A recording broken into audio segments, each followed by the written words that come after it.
Muy buenas noches con todos y todas.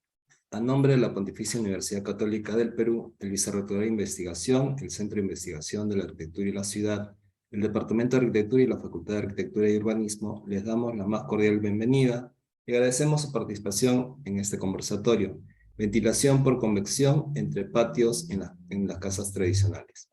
Esta actividad se presenta dentro del marco del ciclo de actividades de la exhibición digital El Perú como Proyecto, del territorio a la vivienda. Nos acompaña como expositor el doctor Martín Vícer, arquitecto por la Universidad Ricardo Palma, magíster en Desarrollo Internacional por la Fundación Politécnica de Cataluña, doctor en Energías y Medio Ambiente en Arquitectura por la Universidad Politécnica de Cataluña, profesor principal del Departamento de Arquitectura de la Pontificia Universidad Católica del Perú en el área de tecnología, autor de publicaciones y artículos en el ámbito del confort térmico y lumínico en la arquitectura, investigador y consultor en temas de iluminación y climatización natural. Sin más preámbulos, los dejamos con el doctor Martín Vícer. Gracias, Enrique, por la presentación.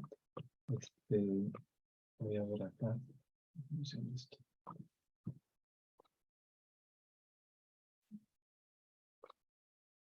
Bien. ¿Se me escucha? Supongo. Perfecto, Martín. Ya. No, es que salió una ventanita que decía que mi audio se había desactivado. Bueno, como comentó Enrique, esto es una presentación. Voy a tratar de hacerlo breve, máximo 25, media hora máximo, y eso, si es menos mejor. Es una investigación que iniciamos justo un mes, no, bueno, hicimos las mediciones un mes antes del inicio de la pandemia. Ahora casi todo lo llevamos un poco en relación a esto.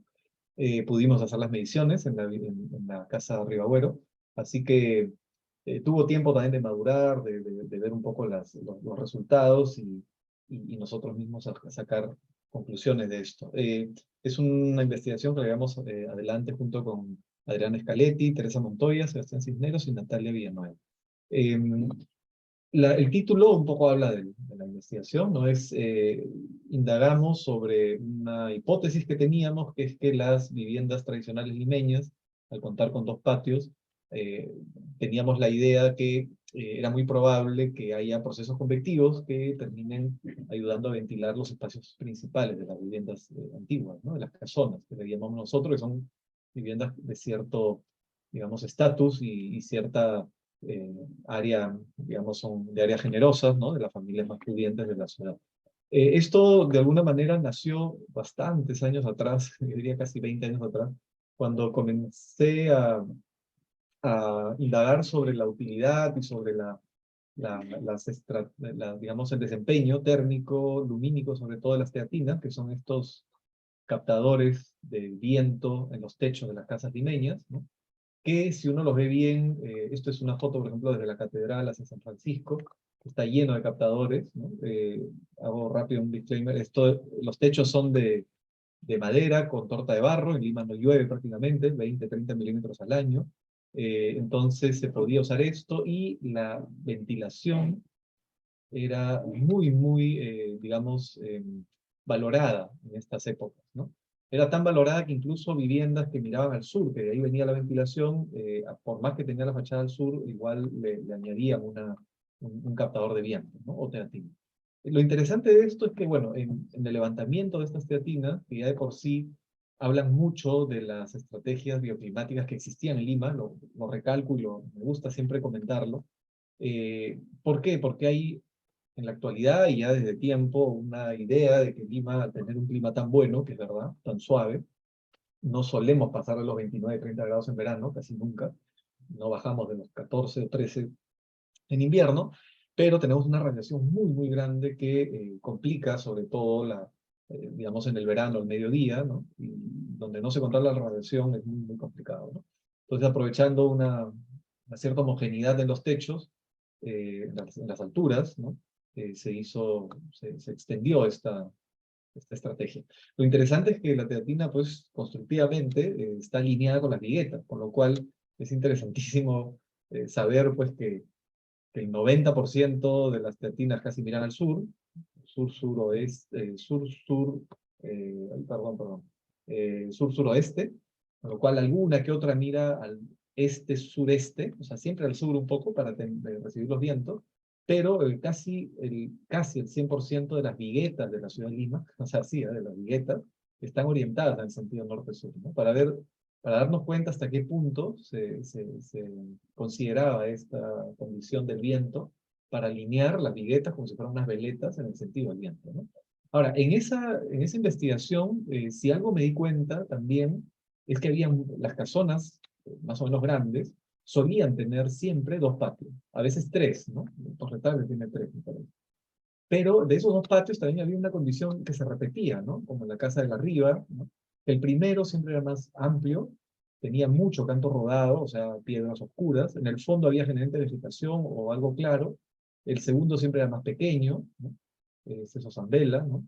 Y este es el patio principal, este es el secundario, Pilatos, este es Torre Tagle, y bueno, este es Ribabuero. O sea, de los 10 edificios de los que levantamos casi 110 teatinas, prácticamente de las viviendas, todas las casonas tenían esta configuración.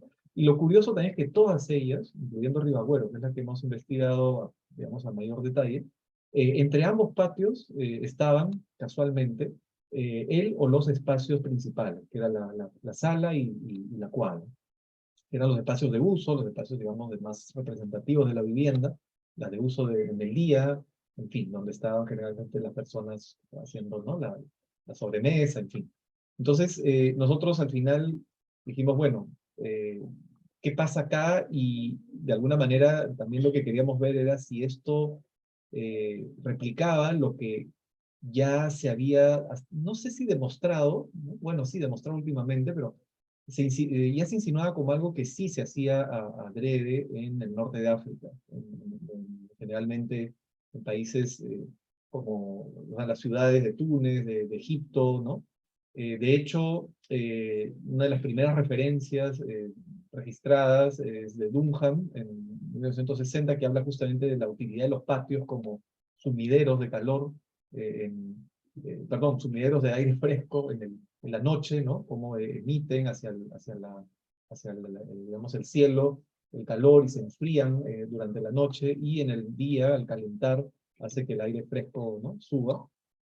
O también el mismo Hassan Fati, ¿no? Que de alguna manera lo decía, no había hecho ningún estudio objetivo, pero Hassan Fati comentaba justamente que las casas antiguas tenían pues lo que era el jardín o la huerta en la parte posterior y un patio más pequeño acá. ¿Qué hacía eso, no? Que de alguna manera hacía que el aire acá se calentaba más que el jardín posterior, y eso hacía que el aire fresco sea succionado. Cuando el aire más caliente sube, deja un vacío que es reemplazado por un aire más fresco, y atraviesa, en este caso, el Takta Bush, que es el espacio de estar también, ¿no? En las casas, en este caso, del Cairo, ¿no?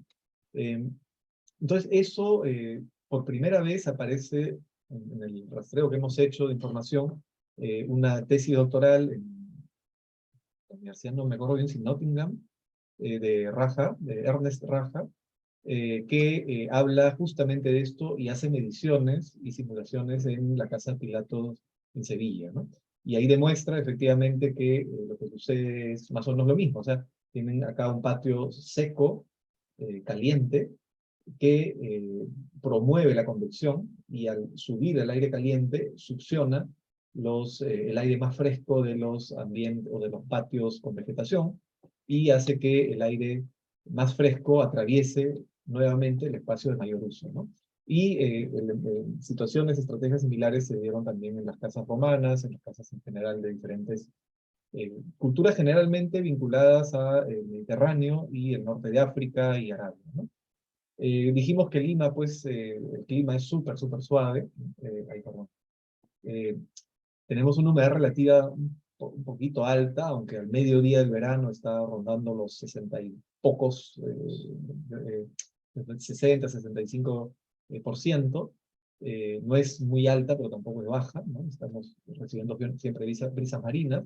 Tenemos bastante radiación, hasta cierto punto pareja durante todo el año, por más que hayan días nublados, tenemos mucha radiación por la verticalidad del sol, poquísimas precipitaciones, y unas temperaturas muy moderadas nuevamente, pero con un verano que nuevamente, si no se controla la radiación, estamos en términos medios por encima de la zona de confort, ¿no? El recorrido es muy, muy vertical, ¿no? La vivienda que hemos analizado todavía hay cierta homogeneidad en esta manzana, ¿no? Que es la Casa Riagüero, Higgins, acá está la Casa Grau, ¿no? Este Girón de la Unión y Camaná, ¿no? Esta es la fachada de la casa, estos son balcones republicanos, ya se insertó el vidrio, ¿no? Antes los balcones virreinales eran con celosías, cuando permitían ventilar, luego, bueno, esta moda convirtió los balcones tan tradicionales en unos invernaderos, ¿no? Pero fue una moda muy final del siglo XIX. Y es una vivienda que teníamos también acceso a ella, mucha facilidad para colocar instrumentos, y tenía lo que comentábamos, ¿no? O sea, el patio principal más amplio, donde entra el sol con más facilidad, colores acabados oscuros. Teníamos un patio secundario con mármol blanco, con una fuente de agua. Anteriormente, bueno, esto se usaba como zona de servicio, con lo cual había no solamente unos canales, unas acequias que cruzaban esto, el pozo de agua, se colgaba la ropa, se cocinaba. Era un espacio muy húmedo, muy fresco, con vegetación también, ¿no? Y era más pequeñito. Entonces, acá en medio, precisamente, con unas aberturas que se prestan a esto, está la cuadra, y la sala y la cuadra, ¿no? Este espacio de acá, curiosamente, se llama la chiflonera, le dicen, ¿no? Cuando el aire pues también corre con cierta fuerza, pero nuevamente estamos en un ámbito muy parejo, acá se podía ver un poco mejor, creo, bueno, esto no, en donde difícilmente el aire va a entrar a un patio, salvo que se ha succionado, ¿no? Justamente lo que suponíamos que sucedía. Entonces, esa era un poco la hipótesis, esto es un poco la construcción típica de una casona limeña, ¿no? Con mucha masa, inercia térmica en el primer piso, con muros que pueden ir entre 40 y 60 centímetros de espesor, con lo cual lo hace relativamente fresco, y de alguna manera el segundo piso con la quincha, que está muy pensado como algo antisísmico, ¿no? Que es algo más flexible, más ligero, ¿no? El primer patio es este, ¿no? Se ve claramente las mayores dimensiones y el acabado que está medio mojado, seguramente han pasado un poco de agua para limpiar, y este es el patio fresco del fondo, ¿no? Con la fuente. Estos son los dos ambientes principales, ahora bueno, son de uso más institucional, pero estos eran salones, ¿no? Donde se recibían las visitas, este es la sala, justamente, y la cuadra, mirando hacia la sala, que es más un espacio generalmente se usaba como comedor, ¿no? Había unas tarimas acá, las personas se sentaban, ¿no? Y por estas ventanas justamente cruzaba el viento, ¿no? Se colocó para medir, monitorear las condiciones exteriores, ¿no? Ver un poco la radiación, el viento, la dirección del viento, en temperatura, humedad, y en 6 diferentes, o sea, se puso acá en el techo, ¿no? Estos registradores, y en el patio húmedo, en el supuesto recorrido del viento, que teóricamente, nuevamente, en este patio caliente, al calentarse mucho, el aire iba a subir, y al momento de subir, iba a succionar un viento, o un aire, que previamente era capturado acá, ¿no? Pasaba por el patio húmedo, se enfriaba un poquito, se refrigeraba también de repente por algo de refrigeración evaporativa, y entraba el aire ligeramente más fresco, atravesaba la cuadra. Entonces en cada uno de estos puntos rojos hay medidores de temperatura y humedad, y una veleta acá para ver si el viento iba en un sentido o en el otro, y si había viento también, ¿no? Porque nuevamente el viento iba por arriba y no tendría por qué entrar necesariamente, ¿no? Se hicieron también pruebas con humo, algunas filmaciones tenemos por ahí, y vamos, mira, salió. Yo pensaba que no, a ese saldrá ahí.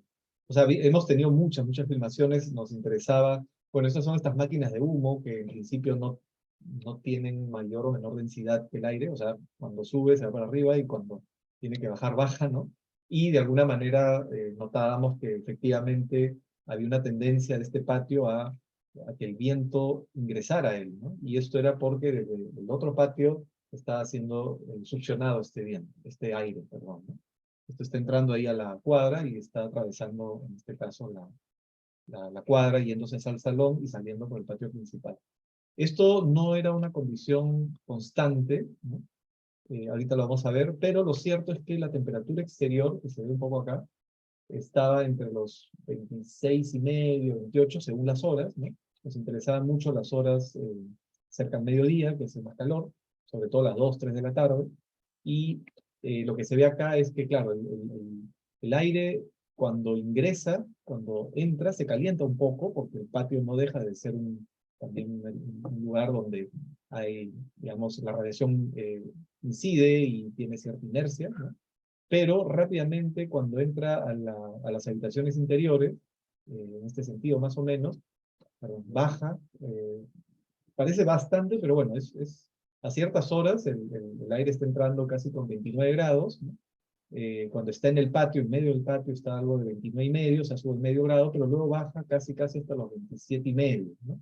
Lo que vemos acá son unos límites de zona de confort, usando ¿cómo se llama? El ASHRAE, ¿no? Para tener una idea, en espacios ventilados, qué tan fresco o qué tan confortable es el interior, ¿no? Y luego se nota claramente que, sobre todo en las horas cercanas al mediodía, la temperatura en este patio es bastante superior a la del otro patio y bastante más a la del exterior, ¿no? O sea que cumple, parece, su función de calentar el aire abruptamente, ¿no? Esto es humedad relativa. El aire viene con cierta humedad y sale con una humedad relativa menor. Evidentemente hay la posibilidad, y ahí vamos a ver después, que la humedad absoluta se mantenga. Lo que está cambiando acá es, al subir la temperatura, la relativa baja, ¿no? Luego, en el lado psicométrico vamos a ver que hay una pequeña insinuación de refrigeración evaporativa. O sea, con la vegetación llenamos la fuente de agua, pusimos un poquito de aspersión para simular un poco las evaporaciones que se daban por el lavado de ropa. En fin, acá ponían las tinajeras también para que destiladeras, para que destilen el agua y se potabilizarla. O sea, había mucha fuente de humedad, ¿no?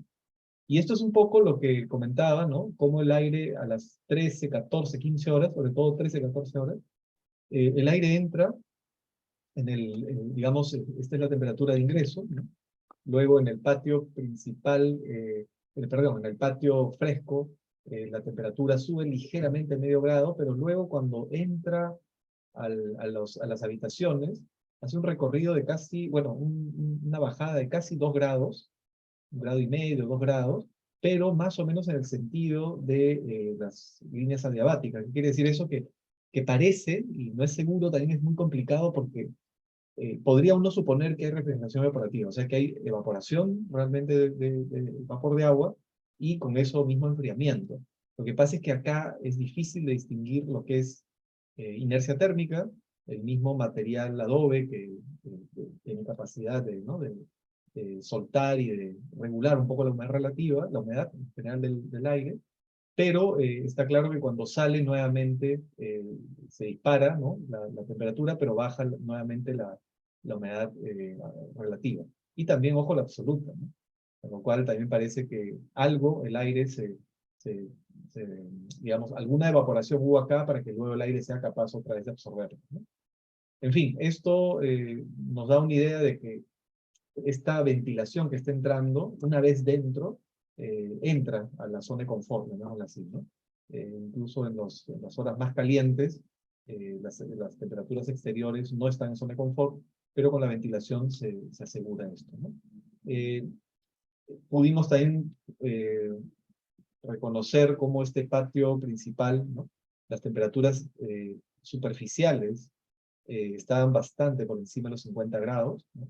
Nuevamente era una piedra oscura que le caía el sol vertical, en los meses de verano es así, ¿no? Y por más que el otro patio, el patio secundario también tenía temperaturas muy altas, no llegaban a los extremos del otro, ¿no? O sea, esto también evidenciaba un poco el tema del acabado, ¿no?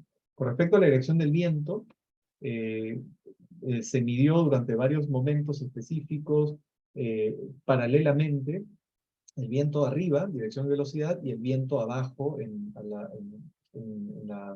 la pared que divide la cuadra de la sala, para ver si el viento iba en un sentido o en el otro, si iba del patio principal al secundario, o sea, del cálido al húmedo, del cálido al fresco, o del fresco al cálido, que era lo que nosotros suponíamos que iba a pasar, ¿no? Y efectivamente nos dimos cuenta que en algunos momentos había calma. Esto es el interior, ¿no? Sí, este es el viento, el aire interior, pero casi las 2/3 partes del tiempo, el viento al interior iba desde el patio secundario, o sea, fresco, llevando el aire más fresco hacia el patio principal. Pero también había momentos en donde cambiaba la dirección del viento, pero era un 16% nada más, ¿no? Mientras al exterior el viento seguía un poco el patrón que suele haber en Lima, que es que viene generalmente del sur, suroeste o el oeste, ¿no? Entonces el viento solía venir del suroeste, del oeste. Ahorita vamos a ver que esto no coincide necesariamente con esto, ¿no? Es más, cuando va del patio secundario al patio principal, perdón que proceda así, generalmente está yendo del sur o del sureste hacia el noroeste. O sea, casi casi en sentido contrario, ¿no? A lo que suele pasar adentro.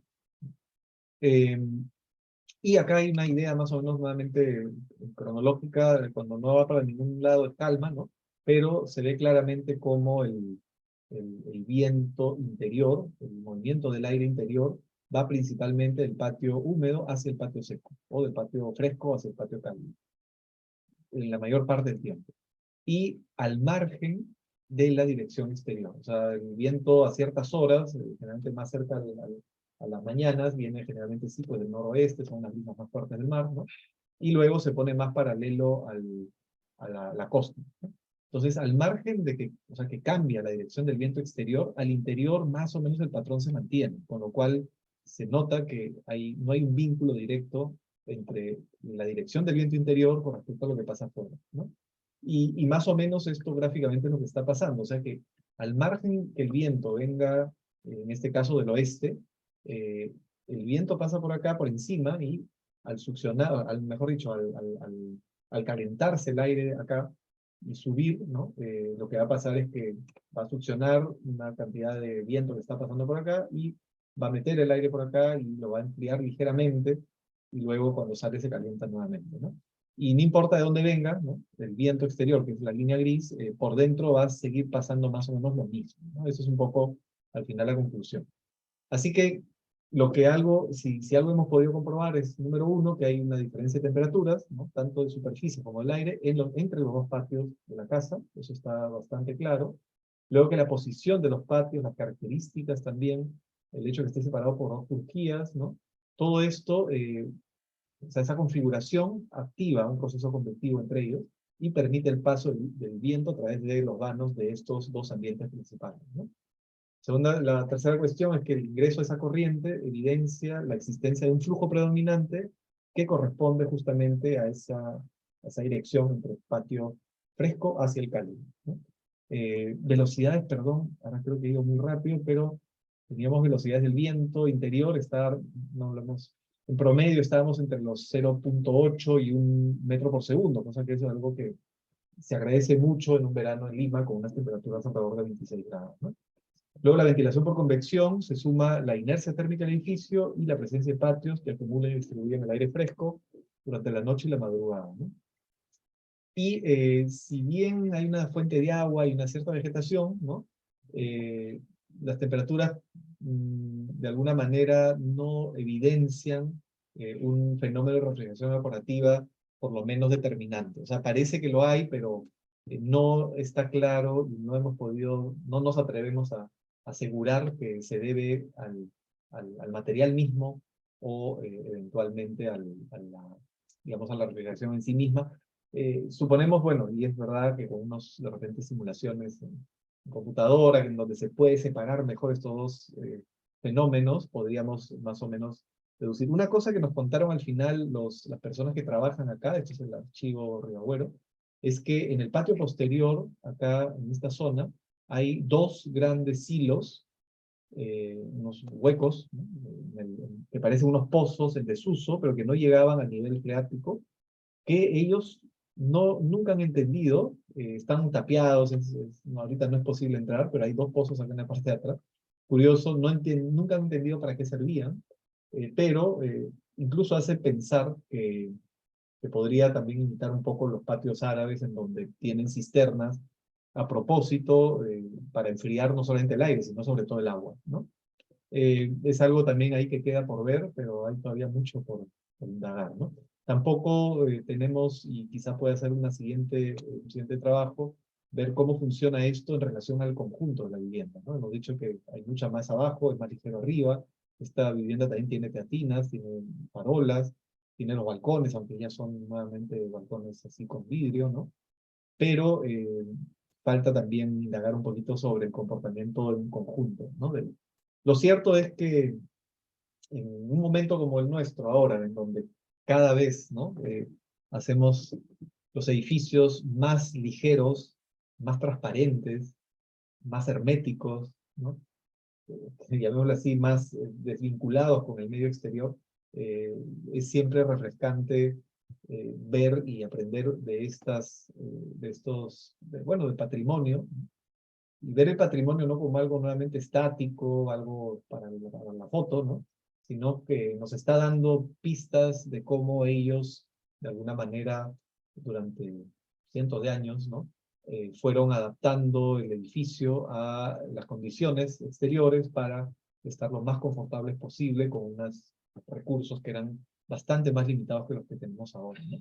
Y que justamente creo que el exceso de recursos que tenemos es lo que nos hace un poco ociosos o flojos al momento de diseñar, y solamente terminar diciendo que ya yo estoy mayorcito, ya he pasado los 50 años, nunca he escuchado un proyecto que haya en Lima o en el Perú, que haya puesto el tema del patio más allá de lo estético como un elemento climático, bioclimático en el diseño. Y nada, y creo que tenemos una deuda con nuestra propia historia, ¿no? De recuperar lo que todavía puede sernos útil, ¿no? Y hacer una arquitectura más original, ¿sí? Entendiendo original como, ¿no? Como la opción de origen, ¿no? O sea, entender un poco el origen y rescatar lo que es rescatable, que creo que es mucho todavía. Bueno, eso, muchas gracias. Y agradezco a los invitados que gentilmente están con nosotros, y para mí va a ser un placer escucharlos y compartir un rato con ellos. Gracias. Muchas gracias, Martín. Muy interesante investigación y exposición. A continuación vamos a presentar a los tres panelistas que nos acompañan el día de hoy. Y me han pedido que no hagamos a manera de rueda de intervenciones, sino una conversación un poco más abierta, informal. Entonces, cada uno, después de las presentaciones, por favor, podrían intervenir. Nuestros panelistas el día de hoy son el doctor André Neri Figueiredo, arquitecto por la Pontificia Universidad Católica de Minas Gerais en Brasil, máster en edificios e infraestructuras sostenibles por el Politécnico de Milán en Italia, doctorado en la Universidad Politécnica de Madrid, decano de Arquitectura y Urbanismo Ambiental en la Universidad Científica del Sur. Nos acompaña también el doctor Gabriel Castañeda, arquitecto por la Universidad Autónoma de Chiapas, maestría en arquitectura por la Universidad Autónoma de Yucatán, especialista en evaluación de proyecto por el Instituto Tecnológico Autónomo de México y doctor en ciencias de la ingeniería ambiental por la Universidad de Sao Paulo. Actualmente director del Laboratorio Nacional de Vivienda y Comunidades Sustentables de Chiapas. También nos acompaña la doctora Maureen Trevilcott Kelly, arquitecto por la Universidad del Bío Bío, máster y doctorado en arquitectura sustentable por la Universidad de Nottingham en el Reino Unido, directora del doctorado de arquitectura y urbanismo de la Universidad del Bío Bío, profesora del Departamento de Diseño y Teoría de la Arquitectura en la misma universidad. Entonces los invito, perdón, a los tres panelistas a hacer sus intervenciones de manera un poco más abierta, a manera conversatoria. Ustedes dirán, no sé, quién puede iniciar la conversación.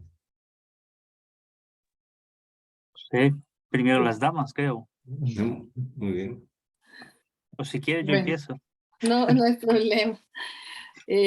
Bueno, muchas gracias. Lo primero es agradecerles por la invitación, particularmente a Martín, que fue quien me contactó para compartirnos esta investigación que en realidad me parece sumamente interesante, bonita y bastante inusual, ¿eh? Uno se imagina que investigaciones como esta debiesen abundar en el mundo, pero no es tan así. De hecho, justamente yo cuando leí el artículo que publicó Martín con el grupo en la revista de Informe de la Construcción, me acordé de haber escuchado una vez una presentación de la tesis doctoral de la Casa de Pilato.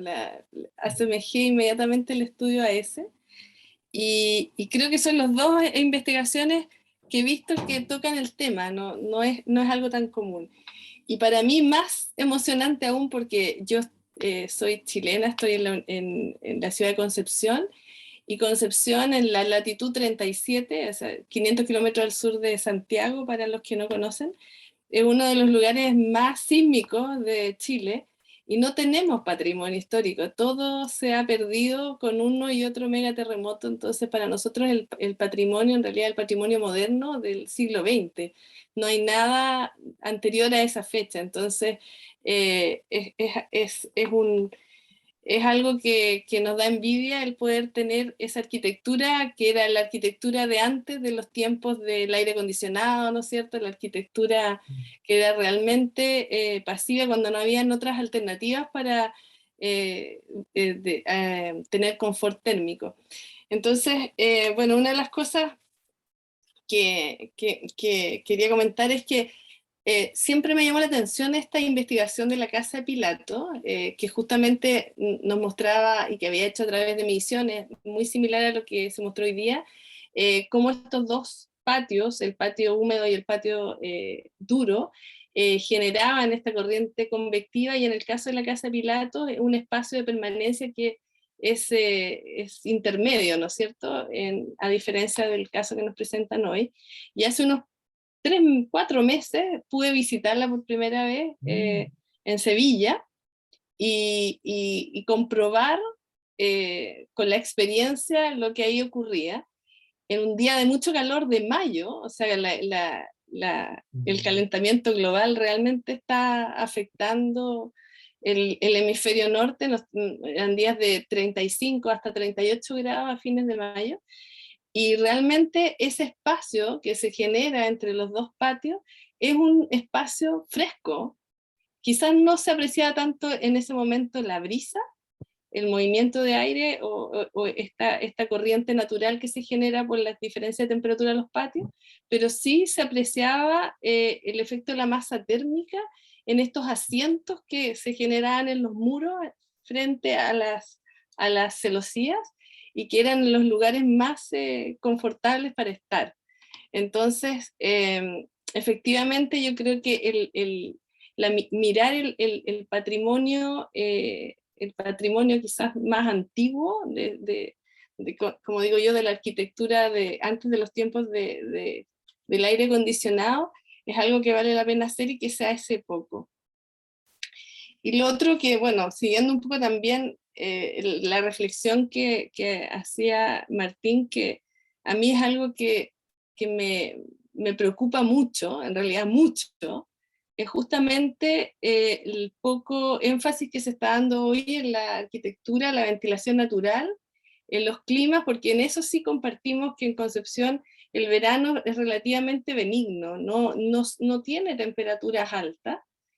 Por lo tanto, y también tenemos una velocidad de viento importante, por lo tanto, realmente no debería haber necesidad de usar aire acondicionado acá. Sin embargo, la arquitectura contemporánea lo empieza a traer. O sea, empezamos a ver edificios de oficina sellados, donde no se pueden abrir las ventanas, o sea, aunque uno quisiera, no puede usar la ventilación natural como una herramienta de acondicionamiento térmico, y estás obligado a estar climatizado y ventilando, utilizando energía todo el año. Y lamentablemente eso también ha venido impulsado por las mismas herramientas de certificación de sustentabilidad, lo que resulta paradójico. Entonces hace unos meses, no mucho tiempo atrás, que nos conocimos con Martín en un evento en Colombia, y se hablaba del vicio del aire acondicionado, que ya cuando te acostumbras a usarlo ya es difícil dejarlo. Y la verdad que a mí no deja de preocuparme, pero enormemente, cómo en estas ciudades que tenemos climas bastante benignos, que no necesitaríamos aire acondicionado, por ir dejando un poco de lado la arquitectura y el rol de los arquitectos, terminamos haciendo unas estrategias que tienen un contrasentido, ¿no es cierto? O sea, como de verdad tenemos que volver a darle el rol a la arquitectura, el rol que merece, y en ese sentido este ejemplo que nos muestra Martina a mí me parece sumamente interesante. No quiero extenderme más, así para darle un poco de dinamismo, así que les doy el pase a mis colegas. Gabriel, ¿voy Adelante, yo André. o tú? Sí, Ya. adelante, adelante. Ya, gracias. Bueno, Martín y bueno, y todos, ¿no? Buenas noches. Bueno, primero, felicitarte, Martín, y el equipo, ¿no? Es una investigación que realmente salta a los ojos, ¿no? De ver cómo la arquitectura tradicional realmente tiene soluciones muy sencillas y que generan un aporte es excepcional al confort interno de las edificaciones, ¿no? Yo siempre me llamaba la atención la teatina, porque, bueno, como sabes, vengo de Brasil, entonces Brasil nunca he visto una teatina en mi vida, y aquí cuando llego me dicen, mira la teatina, y yo, ¿qué es eso? ¿No? Y realmente la gente, mismo los arquitectos, muchos no saben la función en sí de la teatina y de esos espacios de la arquitectura tradicional, ¿no? Y que ya con esa investigación creo que eso extrapola y da idea a muchas cosas, ¿no? Viendo su presentación, me salen tres grandes ideas, ¿no? La primera, y va un poco con lo que yo estoy estudiando ahora también, tú comentaste el tema de la vegetación, ¿no? Y no sé si en el estudio que hiciste, la vegetación, tuviste oportunidad de tal vez poner más vegetación para comprobar realmente si ese efecto de enfriamiento del edificio, ¿no? Podría darse con la presencia mayor de la vegetación, ¿no? Los estudios que veo, principalmente del hemisferio norte, ¿no? Hay bastantes temas que el aumento de la vegetación mejora, lógicamente, la ventilación y el confort interno, ¿no? Uno es eso. Luego, el otro es algo para pensar, ¿no? ¿Cómo esa estrategia de una arquitectura tradicional se podría extrapolar a la arquitectura contemporánea ahora, ¿no? Y pensando, por ejemplo, siempre desde el punto de vista de las intervenciones de centros históricos, como es el centro de Lima, cómo podríamos densificar más, manteniendo las mismas características de confort interno que tengo de esas casonas, ¿no? Porque yo necesito densificar más, aumentar más pisos, ¿no? Aumentar, digamos, la dinámica del espacio, entonces no solo residencia como era ahí, ¿no? Diferentes usos, pero cómo eso se podría gestionar y cómo a través de una nueva materialidad, porque utilizar el sistema antiguo, ¿no? Con la adobe, con la quincha, construcciones nuevas o intervenciones, no he visto hasta ahora, ¿no? No he visto hasta ahora, yo veo siempre el sistema normal, como tú bien dices, ¿no? Gran cantidad de vidrio, ¿no? Donde la inercia térmica es diferente, ¿no? Donde a veces el estudio solar ni existe, tú sabes mejor que yo cómo son los edificios ahora que vemos por ahí. Y la iluminación también, ¿no? Otro tema que también es interesante analizar. Y el tercer punto que también me viene a la mente, cómo analizando ese tipo de edificio y de esa solución, cómo también podemos extrapolar eso a nivel urbano, ¿no? Hay muchas investigaciones ahora que hablan del tema de isla de calor, ¿no? Ruido, isla de calor, principalmente isla de calor, ¿no? Cómo esa estrategia del patio con el tema de la ventilación por convección podría de alguna manera intentar adaptarse a la ciudad contemporánea totalmente heterogénea que tenemos, ¿no?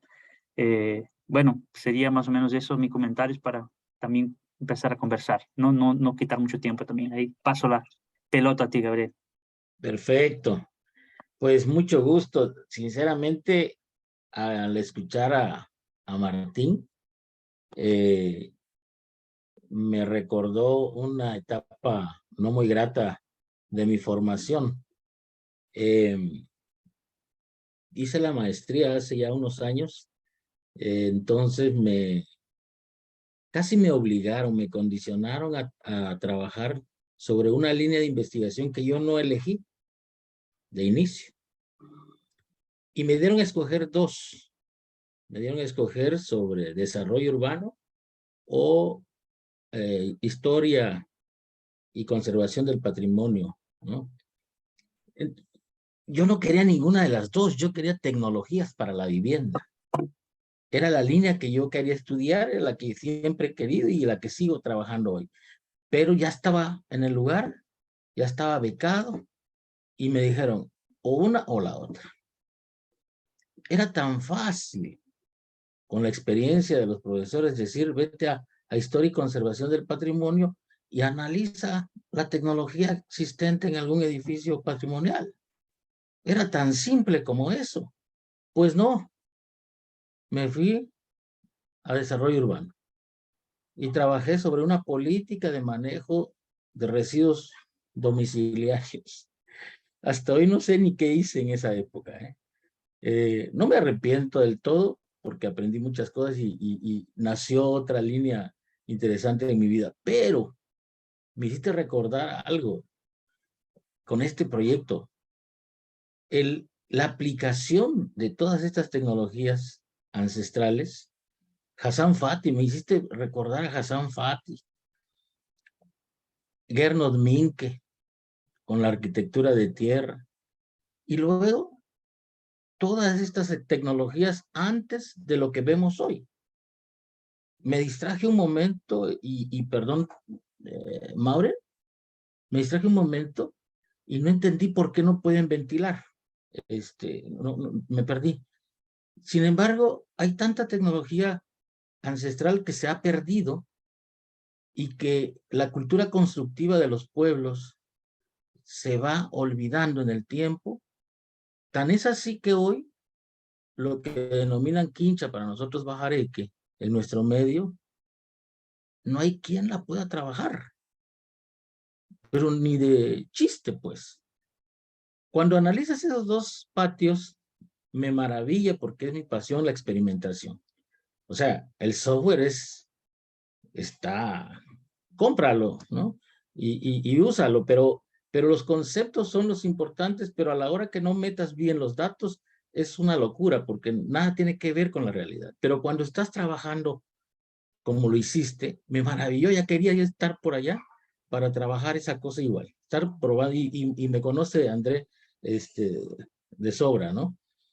Te iba a preguntar la velocidad del viento en ese túnel, la velocidad del viento. Probablemente uno de los efectos más importantes es física meramente, precisamente es el aumento de la velocidad en relación al origen, donde desciende por efecto adiabático, desciende la temperatura del aire. Y esto lo podemos ver en cualquier estrategia que se usan ahí en los muros para que perfore y penetre el aire a presión, cambia la presión y cambia la temperatura al interior. Ahora, Lima, a mí me sorprendió, he estado 3 veces en Lima, algo así. Me sorprende la temperatura, pues yo estoy en el pleno trópico, ¿no? Estoy casi donde se inicia todo este movimiento por temperatura, y nuestro ambiente es totalmente distinto, nada que ver con eso de ¿cuántos grados dijiste que están, Maureen? ¿Qué temperatura dices que tienen? 22, 20, no sé qué. Nosotros estamos en ese periodo, estamos en 36, en 38, y en días muy especial, 42 grados, en un periodo de verano. O sea, claro está que nuestro verano está al revés, ¿no?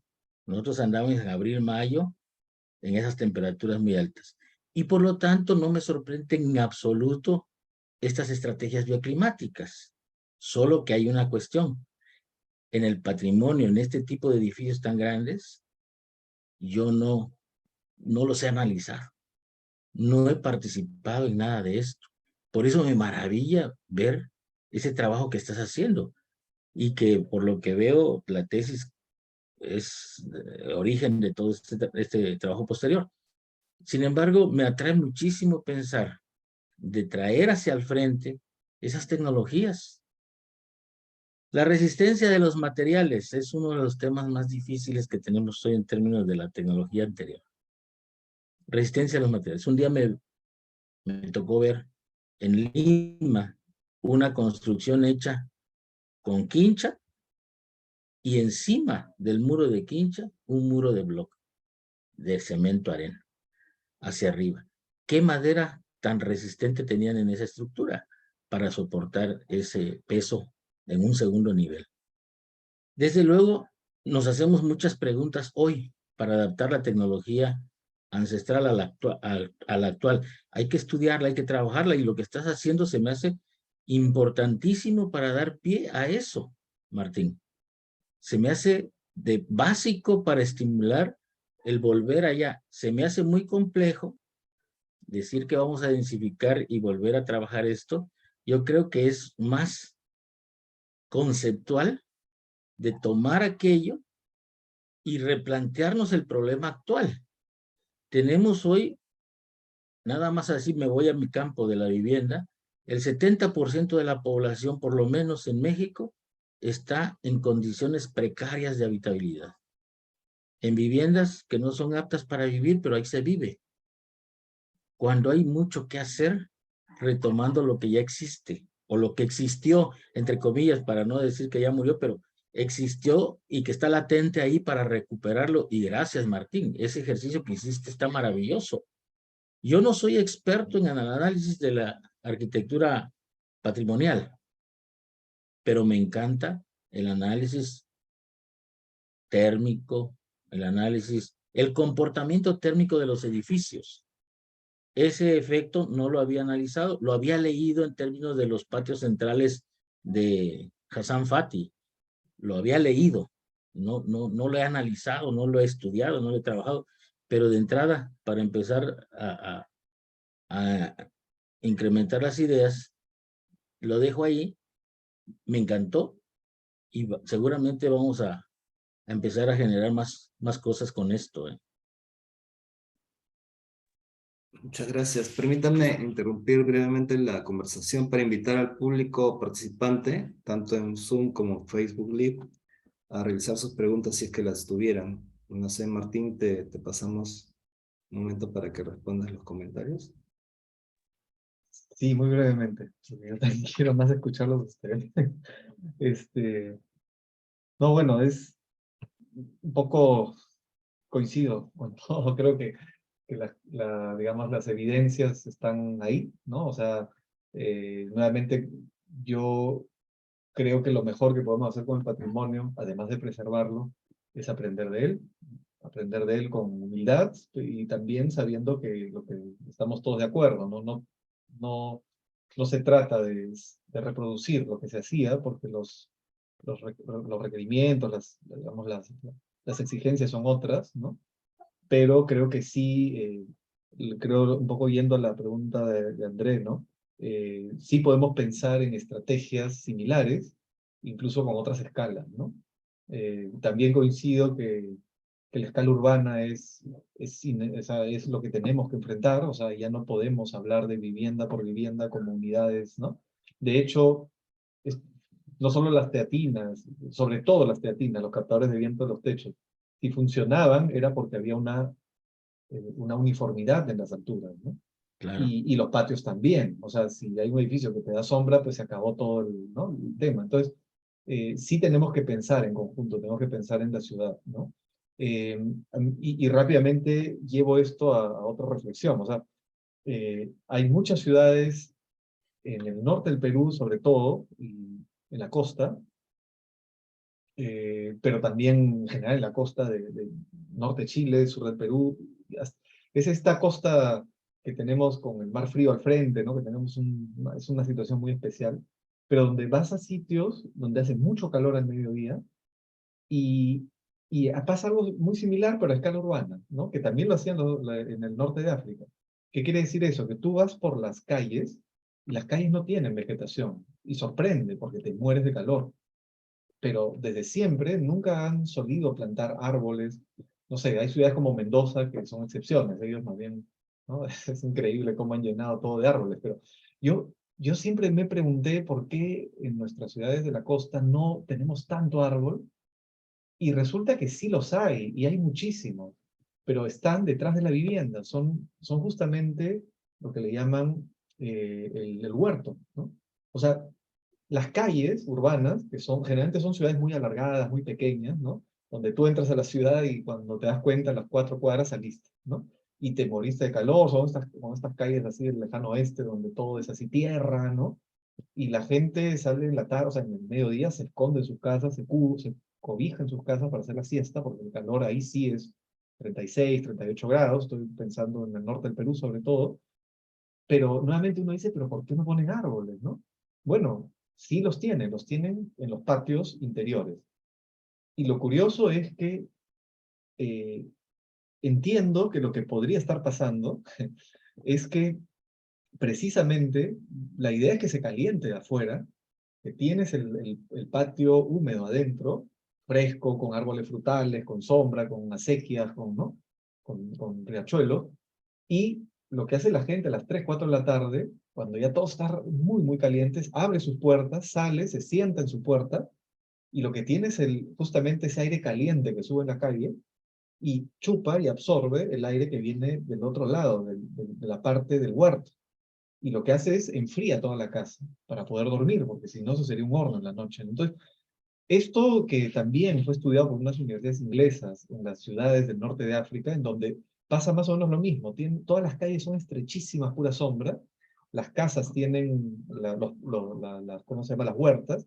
Y luego los espacios públicos en las ciudades del norte de África tienen como unos espacios muy amplios, son como unas plazas donde no hay vegetación. ¿Para qué? Para que justamente suceda eso. Son como succionadores de aire para que todo digamos, el aire fresco de los patios salga y atraviese las casas y vaya por las zonas donde camina la gente, ¿no? O sea, creo que se puede pensar mucho, por ejemplo, ¿no? En ciudades como Lima, como Santiago, de repente, ¿no? En Chiapas es un poco más complicado, supongo, porque hay mucha humedad ahí, ¿no?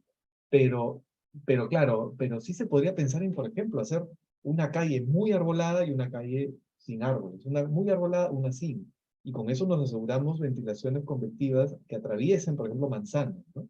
Pero si arbolamos las dos, ya el aire no se mueve, porque, ¿no? No sé si me explico. O sea, se podría pensar en esas cosas. O sea, se me está ocurriendo un poco ahora, pero efectivamente creo que si cerramos los ojos y vemos otra vez, vemos el patrimonio solo como algo para vender a los turistas o algo para decir, ay, me siento orgulloso, que es mi pasado, pero no pasa de eso, es nuevamente desperdiciar un conocimiento que se nos está yendo. Y como dices, Martín, nosotros no tenemos quizás los signos tan frecuentes, pero que nos ha tocado, eh, que estamos perdiendo la arquitectura vernácula en todo el país, o sea, no solo en Lima de a poco, sino en los pueblos chicos sobre todo, ¿no? Lo de la vegetación, sí, yo creo que es un potencial que no lo estamos aprovechando. En general, digamos, la ventaja de la vegetación es algo que es una barbaridad que todavía no la aprovechemos a nivel urbano también. La velocidad del viento rápidamente, el promedio era 0.7 metros por segundo, pero había picos hasta de 1.2, con lo cual a veces no es que se sienta mucho, pero es suficiente como para trasladar las masas, ¿no? O sea, de repente no lo notes en la piel, sobre los 0.6, 0.5 ya lo puedes notar, pero igual, así no lo notes, traslada masas de aire, ¿no? Y nada, ahí lo dejo, yo creo que entre las intervenciones de todos da para más, ¿no? Damos pase a Gabriel Castañeda, que levantó la mano. Ahí está. Sí, desafortunadamente en las ciudades actuales se va perdiendo la vegetación cada vez más. Se va sustituyendo por pavimentos, por cubiertas, etc. Los materiales que se colocan son materiales pétreos. Pareciera que cada vez nos da más miedo pisar lodo entre lo que implica eso. Y que nos lleva, obviamente, a que no hay ese elemento que transforma la energía y que se liga con la isla de calor que mencionó André.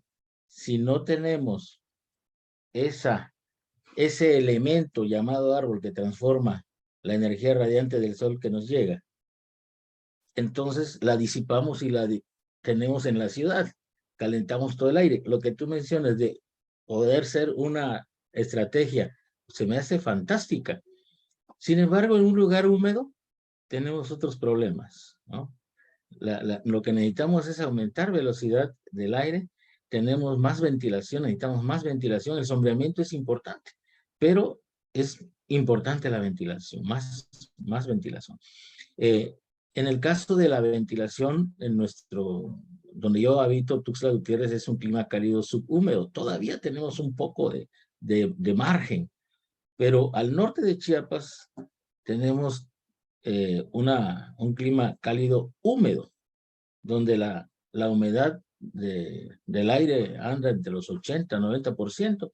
Ya no hay rango. Tú dices, se siente el aire tantito, pero si viene con cierto espacio para robarte humedad. Nosotros estamos generando humedad, estamos generando calor, estamos liberando calor. Y entonces el aire, como que traiga espacio para robarte algo de humedad, con eso te genera la sensación de frescura, ¿no? Ahí es donde entra el sentido de la velocidad y la humedad que tiene esa masa de aire. Fantástico, de veras, estoy así como que ya quiero empezar a hacer trazos para ver qué cosa puedo hacer, y como lo que tú dijiste, estamos trabajando ahorita con fibras naturales en donde permitimos el paso. Me acordé en las imágenes, recordé las perforaciones que tenían las puertas. ¿Cómo le llaman? ¿Celosías? Las celosías. Las celosías de este tipo de edificaciones que permiten también lo mismo. El que filtrar la luz, sí, por una parte, pero también la velocidad del aire. Aumentar la velocidad del aire con la presión mayor por fuera y el filtro, el agujero pequeño, el espacio pequeño en las rendijas para aumentar la velocidad del aire y que hace que descienda. O sea, todas esas estrategias me quedé haciéndome la pregunta, y tú eres el estudioso, Martín, y así que ahí te va. ¿No estará documentado en algún lado una ordenanza, una estrategia planteada a nivel canónico? ¿Por qué se hizo algo así? ¿Por qué se tenían esos dos elementos vinculados?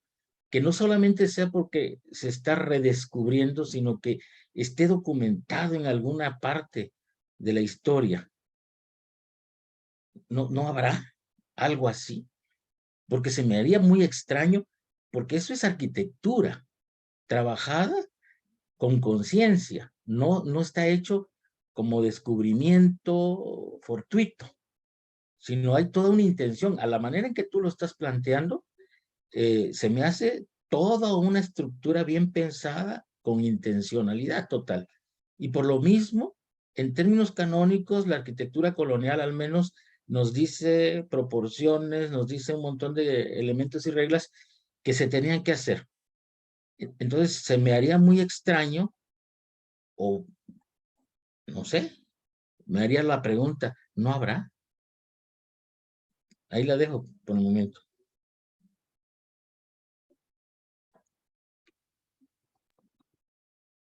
Hacemos la ronda, sí. Sí, no te está. Yo nada más la dejo ahí. De manera libre, por favor, André Sí. y Maurín. Morín, ¿qué es Veo lo que primero? también hay una pregunta de Silvia Hay un comentario, lo voy a en leer. el chat. Bueno, dice Silvia Onis, buenas tardes con todos y todas, solo tengo un comentario, dice, visto que se habló del uso contemporáneo de la técnica de construcción en tierra, quisiera hablar de la ampliación de la biblioteca IFEA en Quincha Aligerada, donde también se reinterpreta la teatina en Barranco, Lima. Buenísima obra de los arquitectos Román Bauer y Santillana, que han demostrado que es posible y muy necesario construir de forma contemporánea en tierra y materiales naturales. Gracias, Silvia, por ese comentario. Y de repente, Martín, ¿podría redondear la idea ahí? No, simplemente decir que no he encontrado documentaciones de patios, busqué mucho de teatinas, tampoco hay así una ordenanza, ¿no? Habían ordenanzas mucho frente a los sismos, donde prohibían, por ejemplo, hacer el segundo piso de adobe, se exigía la quincha como segundo nivel, se prohibía el tercer nivel, eso sí ha habido mucho, ¿no? Y ha quedado registrado. Pero esto de acá, incluso la teatina, es muy curioso, ¿no? Apareció después de un gran sismo, 1746 creo. No había ni una referencia de teatinas previas, y a partir de 1746 todos comenzaron a construir con teatinas, que era una cosa bien curiosa. Y parece ser que en la reconstrucción, para variar, en 1746 fue antes de la expulsión de los jesuitas. Parece que los jesuitas impulsaron el uso de las teatinas, y de hecho los jesuitas, a ellos se les llamaba teatinos, o sea, por confusión, ¿no? A los jesuitas le decían teatinos. Entonces, Teatino. parece que de ahí viene el término. Es muy, muy limeño, aparentemente. Que no quiere decir que en el norte de África hay el Malcaf, que es el captador egipcio, que hay también lucernas en el sur de España, y que también hay indicios bastante serios en huacas, en huacos, digamos, en cerámicos prehispánicos de captadores de viento en la costa del Perú. Pero no hubo nada de teatinas en los primeros 3 siglos de la, digamos, de la ocupación española de Lima, y aparecieron después de un sismo. Casi, o sea, todos decían claramente que el viento en Lima, la brisa marina, era lo mejor que uno le podía pasar. Que la orientación al sur era lo ideal, pero claro, parece que reconstruir la ciudad, a alguien se le prendió el foquito, a uno de los jesuitas de repente, que seguramente vio una de estas cosas en África, o de repente simplemente dijo, si todos quieren ventanas al sur, pues fácil, ¿no? Vamos al techo y ahí las tenemos, ¿no? Y aún sin estar documentada, porque le llamaban en los conciertos de obra, esto sí se decía ventana en el techo, ¿no? Pero en ningún momento hubo una norma, ¿no? Simplemente el que no lo hacía, pues estaba fuera de lugar, ¿no? Era una cosa que si podías tener brisa fresca gratis, ¿por qué no? ¿No? Creo que algo por el estilo puede explicarse las cosas, ¿no? Eso solo, no me quedo ahí, muchas cosas que me gustaría. Antes que me olvide, pues está de más decirte, Gabriel, Maurín, tú no, André, porque tú estás en Lima, ¿no? Pero cuando quieran, cuando vengan, yo me comprometo a llevarlos a la casona, y lo bueno es que pertenece, es parte de la PUC, así que una llamada y nos hacemos un recorrido muy, muy bonito por dentro. Esa y otras que hay por el lugar. Eso para no olvidarme. Me quedo comprometido a eso. O sea, de hecho, justamente yo estaba pensando en hacerte una pregunta a raíz de las teatinas también, porque yo estaba en Lima y no conocía, no sabía de la existencia de ella. Es porque ya no quedan en las fotos más contemporáneas de los techos, no se veían, quedan muy pocas. Voy a lanzar una cifra porque, como te digo, esto fue hace 15 o 16 años que hice el estudio. Puedo dar unas cifras X, ¿ah? Habían decenas de miles de teatinos. O sea, cada vivienda tenía 8, 6 y eran pues miles de viviendas. Entonces, esto estaban en Barrios Altos, en el Rímac, en el centro. Sospecho que todavía quedan, por decir una cifra, 1000, 2000, tranquilamente. El tema es que son muy discretas, no se ven desde abajo, Claro. salvo una que otra, ¿no? O sea, en la Plaza de Armas hay la Casa del Oidor, ahí hay 3 teatinas, se ve, pero tienes que buscarlas y ponerte en el ángulo donde las veas. Eran muy discretas. A manera de anécdota, les comento, en Lima no hubo facultad de arquitectura hasta bien entrados los años 40. ¿No? Había la Escuela de Ingenieros de la UNI, y el primer profesor de la Escuela de Ingenieros, si no me equivoco, yo soy muy malo para los nombres, pero 1890 y algo, en sus clases de arquitectura para ingenieros, ahí está documentado, hablaba de las teatinas. Y la cita no me la tengo exacta, pero me recuerdo era más o menos así. Decía, si bien las teatinas dan un buen frescor, iluminan y todo esto, están proscritas. No están permitidas porque de alguna manera desmerecen, ¿no? la majestuosidad de los espacios. Y bueno, por el uso de la gente, y ya que todo el mundo la usa, bueno, úsala, pero en las habitaciones. Está además decir que en las salas, en esto, está prohibido, ¿no? O sea, era como una especie de harakiri, ¿no? Decía, por un lado, era lo mejor que se podía dar, pero estaban prohibidas porque no estaban en los cánones de la arquitectura neoclásica del momento, ¿no? Es triste, pero es así, ¿no? Y uno puede decir, bueno, qué pena, ¿no? Pero por otro lado, qué necesidad de usar el vidrio ahora, qué necesidad del muro cortina, ¿quién nos obliga? Parece que nos obligaran. Y realmente nadie nos obliga, pero parecería que sí estamos obligados. Parece que si uno hace una oficina y no le pone muro cortina, tiene que dar explicaciones. O sea, tiene que decir, oye, ¿por qué? Antes que te pidan algo, que te pregunten, te dicen, por si acaso no hice por qué. O sea, estamos en una especie de dictadura también tecnológica, y Mercado. creo que sí que, digamos, bueno, otra vez me estoy extendiendo, lo dejo ahí. Si no, no quiero escucharlo más a ustedes, disculpen. No, Y yo, no solo del vidrio, que es lo que iba a decir, sino que además que de vidrios sellados, que cuando Gabriel decía no entendí, me refería a que no se pueden abrir las ventanas, o sea, un contrasentido total en climas que no son muy calurosos, digamos, y donde hay viento, y se está y, haciendo cada vez más, una locura.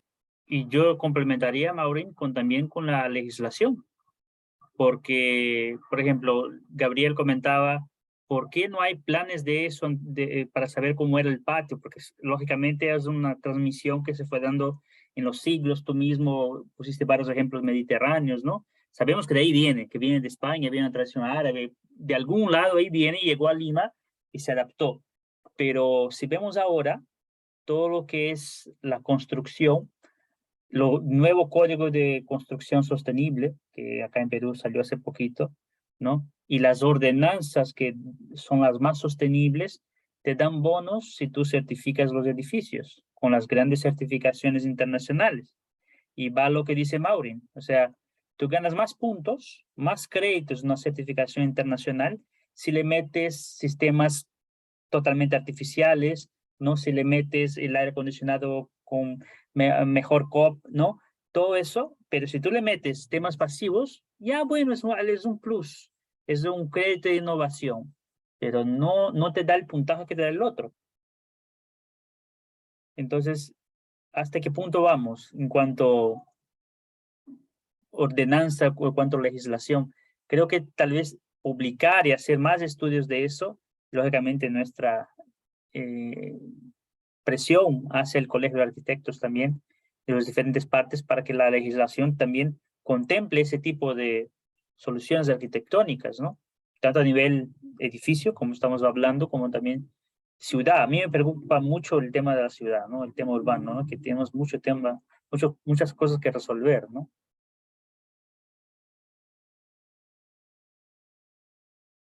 Sí, en ese sentido, André, uno de los grandes problemas es aunque existen los planes de desarrollo, cuánto se aplica de estos y cuántos volteamos a ver esto como lo que está presentando Martín, porque ahí está presentado en un ejercicio de una construcción, una vivienda, que obviamente hoy es, digo, ¿quién hace una vivienda de ese tamaño hoy en estas condiciones? O sea, esto es imposible, al menos aquí.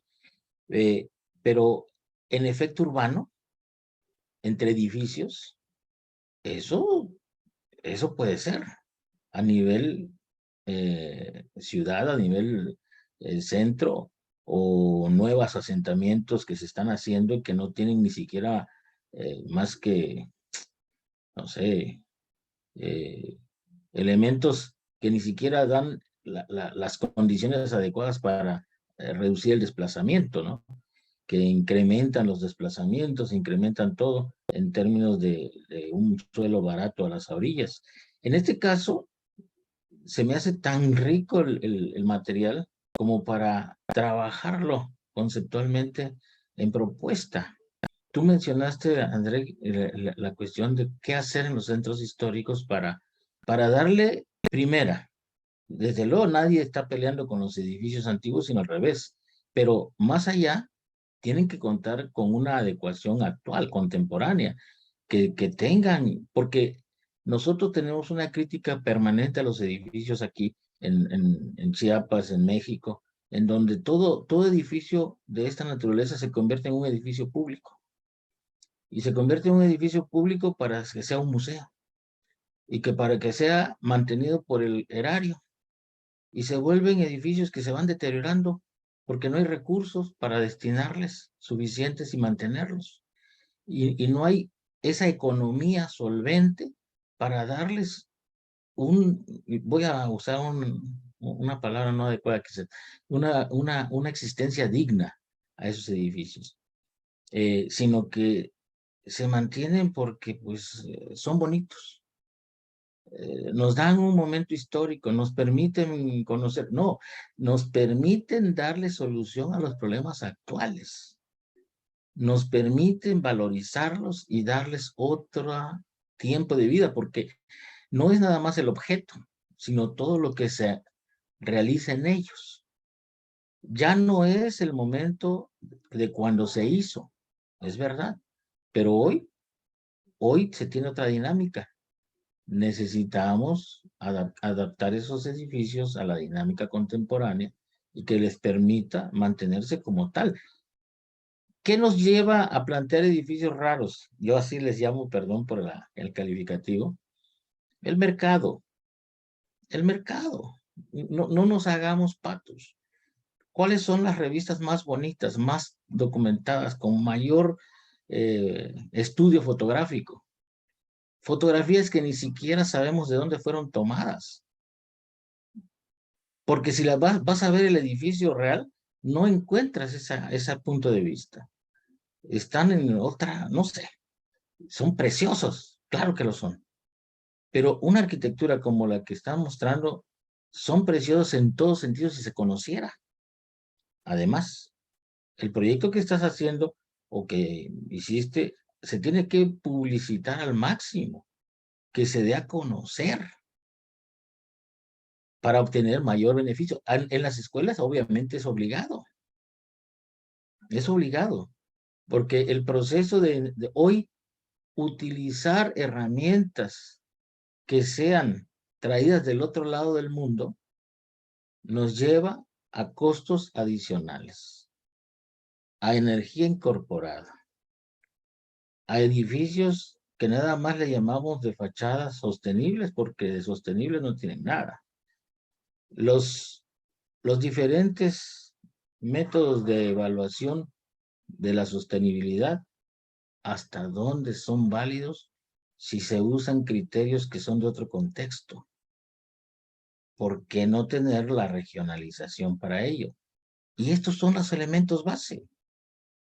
Aquí estoy, bueno, ni estoy descubriendo, esto es cierto, esto lo sabemos, pero ¿qué falta? Creo que estamos debiendo mucho a la disciplina, a la sociedad, al no tener los estudios suficientes para tenerlos así a la vista de todo el mundo y seguir reproduciéndolo. Creo que eso es lo que falta. La tierra es maravillosa, pero tiene un límite. Pero el concreto tiene un estudio mayúsculo. ¿Cuánto se ha estudiado para llegar al concreto que tenemos hoy? Hace 100 años no teníamos ese concreto. Hoy es un concreto muy depurado, sí, con altas prestaciones, sí, pero ¿cuánto se invierte a la tierra para estudiarla? Yo lo dejo ahí por el momento. Bueno, yo quisiera hacer una última pregunta quizá a Martín, y es cómo se imagina en términos contemporáneos que este sistema de ventilación por convección entre patios pudiera transformar una ciudad como Lima. ¿Cómo te imaginas un futuro con este sistema en las viviendas? Quizá respondo súper rápido y de repente me acompañan también los invitados a responderlo. No, simplemente creo que el fenómeno de convección como tal es lo que se podría aprovechar en otra escala, ¿no? En vez de hacer edificios con la idea del ducto, ¿no? De repente ser un poco más generosos, ¿no? Y pensar ya no en un ducto, sino en algo que se parezca más a un patio, ¿no? Y conversar con el exterior para generar esas convecciones, ¿no? Tengo que hacer también una aclaración. Dije que no, claro, teatinas no he visto todavía ninguna, no he ido a la IFEA, que dan pero, por ejemplo, sí he visto que René Pollone y Susel Biondi en un proyecto en el INCOR, por ejemplo, usaron algo similar, ¿no? Una especie de patio interior a doble altura, pero cerrado, que calentaba el aire, y cuando el aire lo obligaban a subir y se escapaba, succionaba una ventilación subterránea que iba al auditorio, ¿no? O sea, es el único caso que he visto de arquitectura contemporánea, por ejemplo, que se ha usado más o menos esto. Y yo creo que así como ese ejemplo se puede usar en muchas ocasiones, ¿no? O sea, pensando un poco en el edificio multifamiliar, que para mí en ciudad es por donde tiene que ir y siempre ha ido, ¿no? Los últimos por lo menos años, por ahí tiene que ir las soluciones, bueno, el espacio público, evidentemente, la calidad del espacio público y la vivienda multifamiliar creo que son los dos puntos a los que hay que enfocar. Creo que pensando en edificio multifamiliar es eso, es ver cómo en una ciudad en donde ya la ventilación es muy difícil porque siempre el vecino te la quita, bueno, activemos ventilaciones por convección, sabiendo que la ventilación cruzada no siempre estará disponible, ¿no? Por ahí creo que podemos hacer algo. Por lo demás, a nivel más rural o periurbano, donde la densidad todavía te permite hacer patios y casas unifamiliares, bueno, está ahí. La estrategia está ahí para ser utilizada y para ser aprovechada, ¿no? Es eso.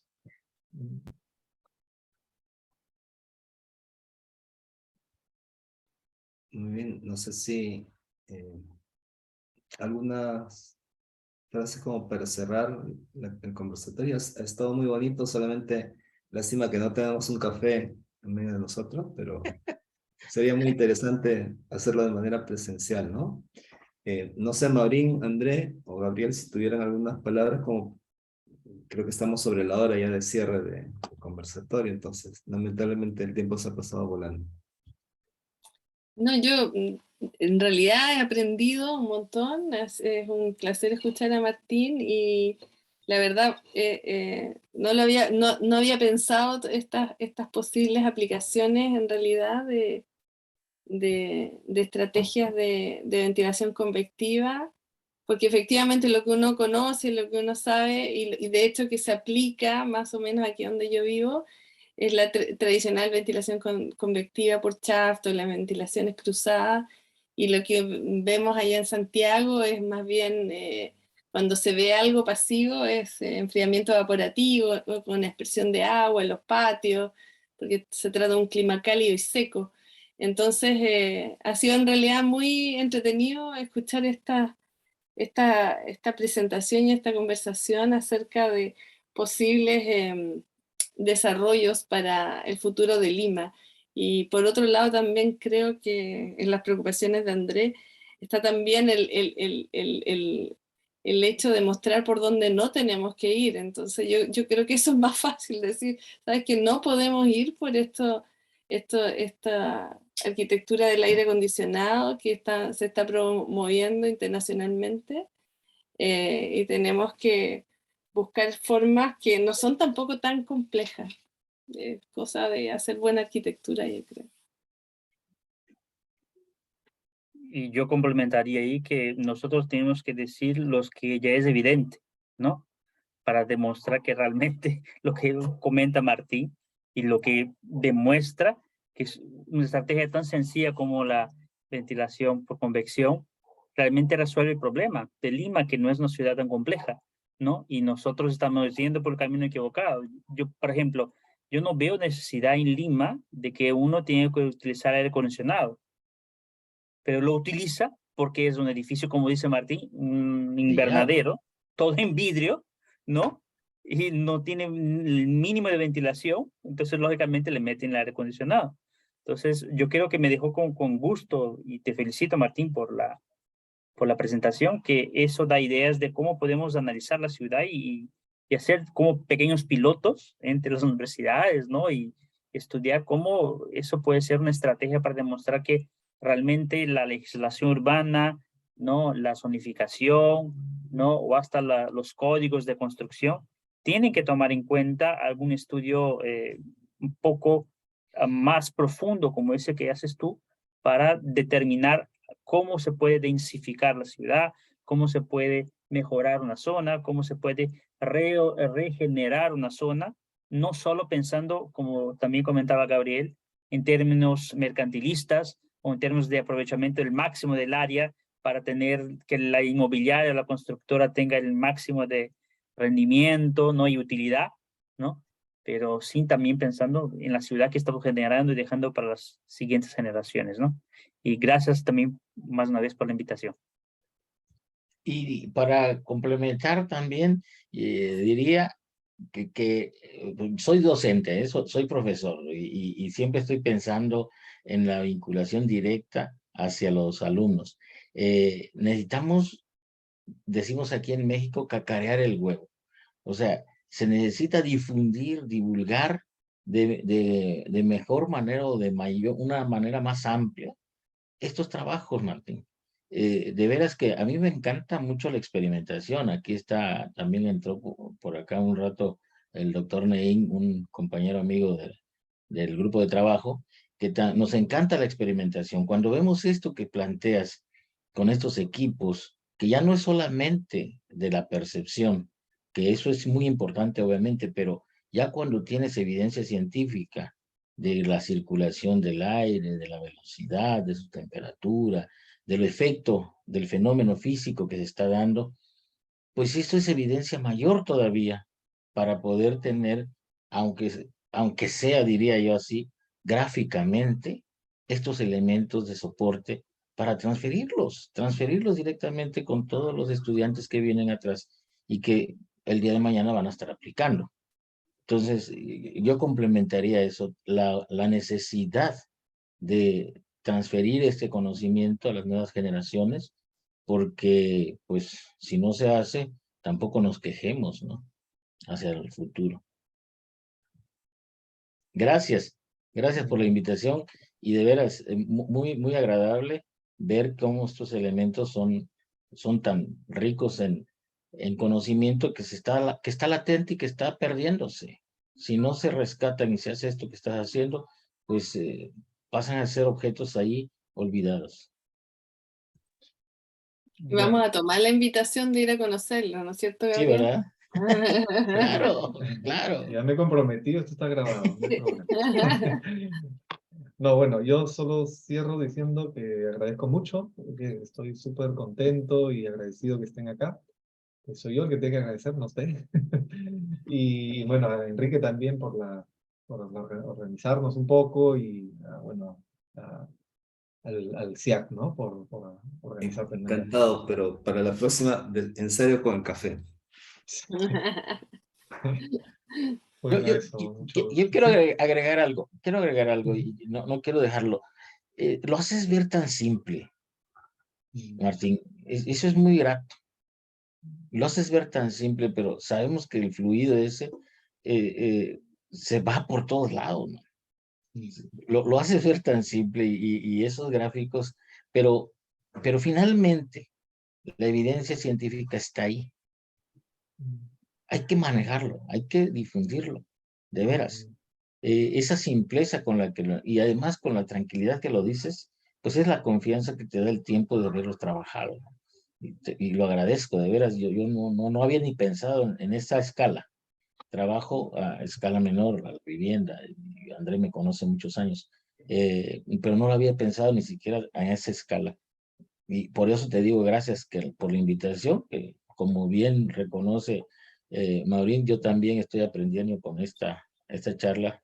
Muy bonita tarde, aunque sea viernes. ¿Verdad? Lo siento, doblemente gracias. No, sí, yo también he aprendido mucho con sus comentarios. Un gusto escucharlos y en nuestro punto de vista también. Bueno. Bueno, en nombre del Centro de Investigación de Arquitectura y la Ciudad, muchas gracias a Gabriel Castañeda, a Maureen Trevilcock y a André Neri por su participación y felicitaciones, Martín, nuevamente por la excelente investigación. A todos los participantes, también nuestro agradecimiento por conectarse el día de hoy y los invitamos a seguir escuchando los conversatorios desde el día lunes. Sin más, que tengan todos ustedes muy buenas noches y ha sido todo un gusto estar con ustedes. Nos vemos. Gracias, hasta Gracias, luego. buenas Nos noches. vemos.